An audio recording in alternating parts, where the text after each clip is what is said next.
Bang. That's the sound of history changing. From the first primitive firearm in the 14th century, we've been on a journey of innovation and intensity.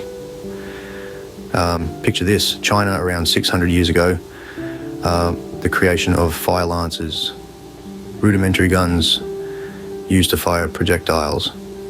Then we shift to the 15th century, where the matchlock gun was all the rage in Europe. Fast forward to the American Civil War, the birthplace of the cartridge ammunition. What a game changer. Then welcome the 20th century, where automatic firearms like the Thompson submachine gun made their mark. Now here we are in the digital age, where the line between man and machine is blurred with smart guns. The journey of firearms, a testament to human ingenuity and innovation. So, what's next? Keep guessing. History always has a way to surprise us.